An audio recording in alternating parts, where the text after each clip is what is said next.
Alright guys, so today we're going to be going over how to get to level 60 as fast as possible in New World. Keep in mind, I'm playing on Valhalla, which is the most popular server, so of course me and my group especially had quite a few disconnects and long queue times. Sometimes I lost up to 8 hours, so that also had a part into why I got to 60 so late, so I probably could have made it even faster. And also, another part of why I got there a little late is because there's a lot of stuff when it comes to leveling that either no one knows about or they just poorly explained it on YouTube. I watched a lot of guides, and there are a lot of things that I just didn't know about leveling that wasn't really explained fully in detail so that I could understand it. So that's why I'm making this guide so that everyone understands all the things that I didn't understand. So we're going to go over the methods of leveling and the methods that you have to follow in their in their priority order, and then after that we'll break down each one and go over how to maximize the efficiency of each one and what you have to do. So number one priority is always going to be your main quest. Main quest is number one. But the thing about main quests is main quests have level gates. There's going to be some times where you'll be level 35 and the next quest will say you need to be level 40 before you can continue. At that point, you'll have to do other stuff, but you don't want to get to that point, at least not frequently. So that's where number two comes in. Number two will be town boards. And we'll go into great detail on town boards in this guide on how to use them properly. I know you've heard town boards before, but a lot of people don't do a good job of explaining them. They just say, do your town board. But there's a lot more to town boards than just doing them, and I'll explain it to you in great detail in this video. Next part is side quests. Now, side quests are good because they go hand in hand with main quests, and they're very simple and a very simple concept. What you want to do with your side quests is when you see a main quest sending you to a location, you want to grab side quests in that region, and you want to hope that those side quests are nearby. You can also grab PvE missions from the faction and PvP ones if you don't mind flagging up, and hopefully find those along the same path. When you have a cluster of your main quests and your side quests and your PvE faction quests and also your PvP quests in one general area, and you do them all back to back to back to back to back to back to back, then go to town and turn them in, that is the best experience that you can get from quests. You'll be leveling up extremely fast from that. And that's something that's just basically your major goal. So you want to be doing that the entire time while you're leveling, making sure you're picking up the side quests. Now, you don't have to complete all the side quests. If you find one that's hard and it's asking you to wait for a certain mob to spawn or kill a certain thing and it's just very difficult for you, you can always skip it. You don't have to do them all.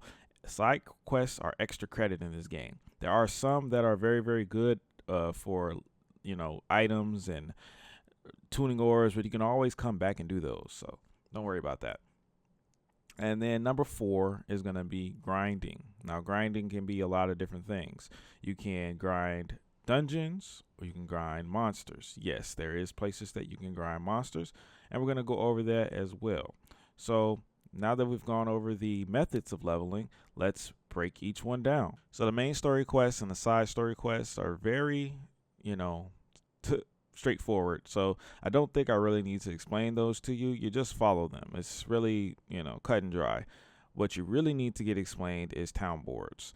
Now, town boards, the way they work is they give you three things when you turn them in. They give you gold, which is useless. The amount of gold they give you is so small. It's really not even worth mentioning, but they do give you gold, but don't worry about it. They give you player experience, which is what you're going to look at. You're going to see, okay, which, naturally your first instinct, what gives me the most player experience per turn in? It's probably what you're going to think. And that's what I thought. But there's also something else that they give, and that is territory standing. Now, territory standing levels up your ranking with the town, which allows you to get more perks in that town, in that region specifically. Now, I thought, well, I really don't care about this because I just want to level up as fast as possible. So I'm going to go for the one that gives you the most experience, right? That's just common sense. But what I didn't understand was that territory standing actually levels you up. See, every time your territory standing gets leveled up, you get experience for it, and you get a pretty big chunk of experience every time you level up your territory standing. And that's what makes town boards so good. So now when you look at a town board, you're going to look for the one that gives experience, and also for the one that gives town board uh, uh, town reputation. You want the one that gives reputation. So if you see one that says it's only going to give me 300 experience, but it gives you 750 town territory standing, that is a huge quest that you want to do. And usually those are just going to ask you for 150 rawhide or 550 greenwood, something simple. And those are the ones you want to do. Those are the ones you want to focus on, because those are the ones that are leveling up your territory standing at a low cost. When you start leveling up your crafting, you start getting higher level crafting, these town boards are going to start asking you for materials that cost a lot.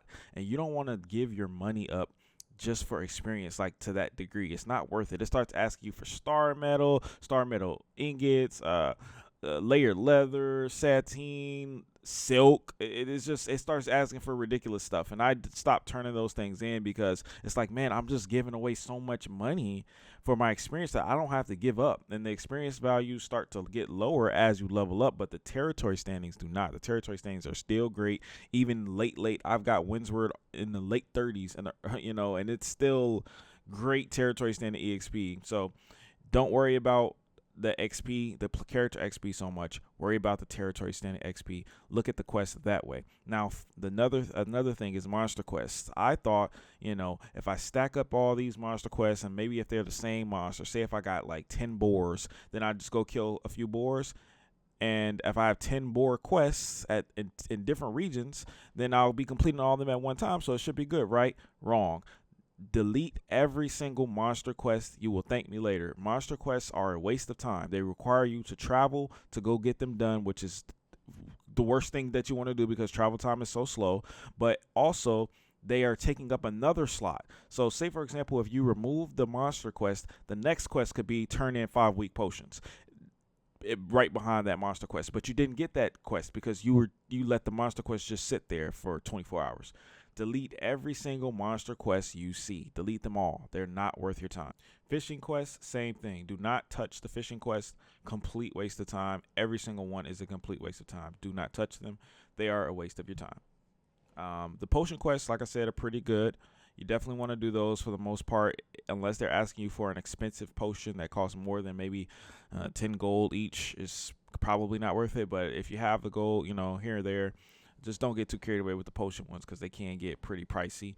And that's pretty much it for the town boards. Just don't give them too much mats. Like once it starts asking for like T3 mats and all that, it's just not worth it, guys. It's not worth the experience that you get. I know you want to get to 60 as fast as possible, but trust me, if I could do it again, I would not give a single one of those mats away, because it's just a lot of money that you're wasting. Now, in order to do town boards effectively, you're going to have gold in order to purchase the materials that are required to turn into town boards. You don't want to be gathering every single material for hours and hours and hours and hours and hours, because you're defeating the purpose of leveling up fast. You're not leveling up fast if you're out gathering. You want to just buy them off the market.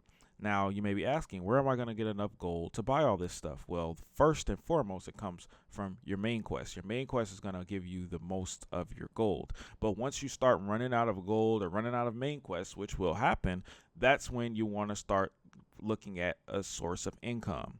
You're going to need a source of income in this game in order to do town boards properly, in order to level up as fast as possible.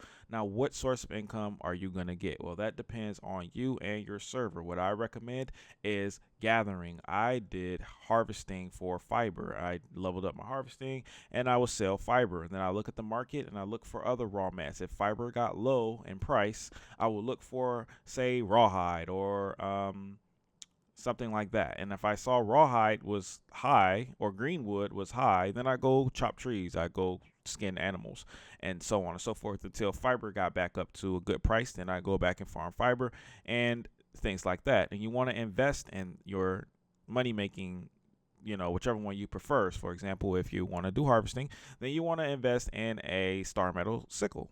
They shouldn't cost much by now, but you definitely want to invest in one of those so that you can get the most out of your time and make it as efficient as possible. Make sure you get a yield perk on your gathering tool of choice, because yield perks really definitely make a difference. So once you have a steady source of income, now you're going to have to teleport. You're going to have to be teleporting a lot. So now you not only do you need a steady source of gold income, you also need a steady source of Azoth income, because you won't be able to teleport from town to town to town to town to town if you don't have any Azoth. So how are you going to get a steady source of Azoth? Well, there are a few options. You can, but mostly it's going to be grinding monsters, because grinding monsters gives you a lot of Azoth if you do it in the right place. First of all, you can do corrupted portal runs. Corrupted portal runs are always going to give you a lot of Azoth, so you can do that to get your Azoth topped off, or you can find a good grind spot. I have a grind spot that I used around the time I was level 40 or so. It was great. It was here, right outside of Restless Shore. It gives tons of EXP, tons of territory standing, tons of skill EXP, and tons and tons and tons of Azoth. You could grind here and get maybe around 400 Azoth an hour is what I was getting. It depends on you, obviously, how fast you can clear. But I'd say if you can get like a AoE weapon, if you have an AoE weapon, you should be fine here, especially if you have something that's strong against the lost, like an Ice Gauntlet. Ice Gauntlet is strong against them, so I was able to clear this like super fast.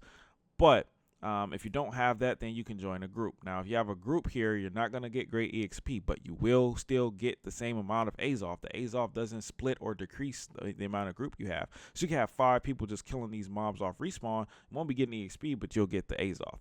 If that's the case, though, obviously, I wouldn't recommend doing that. But if you have to, then you have to. But I wouldn't recommend doing that. I'd definitely say go ahead and stick to corrupted portal runs.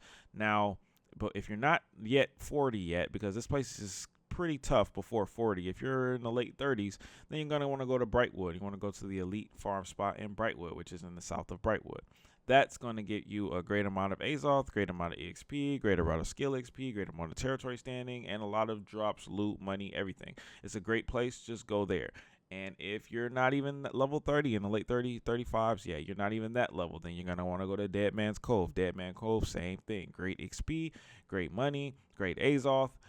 Everything that you need to supplement this strategy is there. But usually when you're these low levels, you have plenty of main quests to provide you with Azoth, so you should be fine with that. Now, the thing about main quests, now that we're talking about those again, main quests give you a crap ton of Azoth. So what you're going to want to do is you want to make sure that you stay under 900 Azoth, because you don't want to go to the point where you're just throwing Azoth away. Azoth is very precious and vital.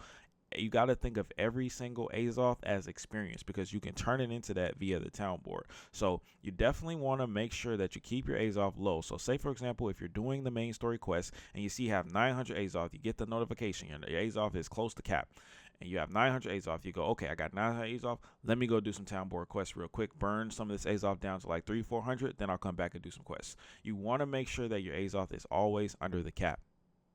That being said, you don't just want to spend your Azoth willy-nilly. You don't just want to go from, say, Morningdale and then teleport all the way to Cutlass. Like, you don't want to do that. You want to use your Azoth wisely. Now, how do we do that? That's the next part of this. Using Azoth and doing town boards properly, getting the most out of your buck. You want to start a rotation, a town board rotation, and this is what I did. I'm just giving you an example here, but you can go your own way. Whatever works for you works best for you, right? So, you have to get a house. Around level 35 to 45 is when you want to get a house, especially around level 40. It starts to get a lot slower from the main quest and all that stuff. So you definitely want to get a house. A house costs you 2,000 gold. That's an investment, but you got to get one. You get a house. Now, when you have a house, you're going to have a teleport. Now, you want to get that house in a great location. I recommend either Everfall or Windsward. You want it to be in the center of the map. So either Everfall or Windsward. I chose Windsward. The reason why I chose Windsward is because my territory, Everfall, the territory is owned by my faction, and I don't think that's going to be changing anytime soon. So that means that I have lower Azoth costs to go there. Whenever your faction owns a region, it costs you less to go there in Azoth. So there's no point in buying a house if I have already a discount there. And I'm pretty sure that's not going to change. So if your situation is like that, then you can adjust accordingly if it's Windsor or Everfall, but you definitely want a house in one of two of these locations. So once you've gotten a house, now you have the ability to teleport there at any time by spending a little bit of Azoth to reset the cooldown on your house. It ranges depending on the length of the cooldown, but the most it can be is 49, which is not that bad, especially considering a house teleport does not take into account how much weight you have, which is what's very important for town board runs, because when you're carrying all these materials from town to town to town to town to town, you're going to have weight limit issues because you have so much materials on you. So that's going to help you a lot. And the next thing you want to do is get an inn. Obviously, inns are free and you can move them whenever you want to, but I recommend getting an inn on the top right of the map because there are a lot of towns over there and you'll be able to teleport to your inn and turn in town boards over there without having to worry about weight limit as well. And you have a 1 hour cooldown and you don't have to use Azoth. So I recommend getting one in the top right. I got one in Restless Shore because of the grind spot that was in Restless Shore that I mentioned earlier. So it was just perfect. So I got Restless Shore, but you can get Restless Shore, you can get Morningdale, you can get Weavers. Right side of the map, you should be fine. All right, so now that you have your rotation, you're going to want to do the following. You're going to want to make a list. Yes, I did say that. You're going to want to make a list. This is why. Because you don't want to teleport to, say, for example, if you're in Everfall, right? And you say, all right, I got all my town boards done at Everfall. Let's head to Windsor. You go to Windsor. You say, oh, I need this item in Windsor, but I don't have it yet. I'll skip that for now. You want to write that down so that you don't forget it. So that way, the next time you go back to town, you can pick up that item and you'll have it ready. So you know that, okay, Windsor needs this. So every time you go to a town, write down the town boards that you have accepted. Make sure you accept them so they don't get reset or anything like that. And just write it down. Say, okay, I need to bring 5 weak potions to Windsor. Okay, got it. Just write it down. So that's what you want to do. So what you want to do is you want to go from town to town to town, write down the town boards, accept the ones that are good, delete the ones that are bad. We already went over what's good and what's bad, and accept them. And then once you go back to your main town, you're going to want to organize your materials, gather everything, make sure you got all the stuff, and then you want to teleport from one town to the next. And you want to do it in a manner that is efficient. So you want to go in a circle, basically. What I did was, since my base was in Windsor, I'd go down to First Light, then to Cutlass Keys, then to Monarch's Bluff, then to Everfall, then to Brightwood, then to Weaver's Fen, then to Reekwater, and then to Restless Shore, and then to Morningdale, and I'd be done for the most part. And Even Scale, I'd go over there sometimes, but Even Scale is kind of out of the way, but it depends on how many quests I had there. You don't have to go to every single town. Obviously, the more towns the boards you have, the better quests you're going to have, but the more teleports you do, the more Azoth you're spending. So you definitely got to find a balance there. But what I'm trying to get in is you just want to make sure that you have a rotation where you go from town to town, because the closer you are to the town, the less Azoth you have to spend, and that's very good, especially considering you're going to be heavyweight if you have a lot of town board quests to turn in. So when you do the rotation like that, you're going to get a lot of EXP. There's times where I'd get 2 levels in a one singular rotation. It's just ridiculous. So make sure you're doing that. So we've gone over everything. We've gone over the main quest, side quests, and the town board rotations, how to properly utilize them. And we've also gone over grinding spots for the major levels. So that's pretty much it, guys. If you follow this guide, you're going to get to 60 as fast as possible. Make the most out of your time. You don't want to be logged on, wasting time if you're in a rush to get to 60. If you're not, then obviously do what you want to do. But this is the way I recommend to do it. It seemed to be work pretty well. Once I started getting my stride in and starting to understand the systems, it all started to come together and become pretty simple. So let me know if you guys have any questions. If you need any more tips and tricks, PvP videos are going to be coming soon. And I hope you guys enjoyed the content. Thanks for watching. Have a great rest of your day.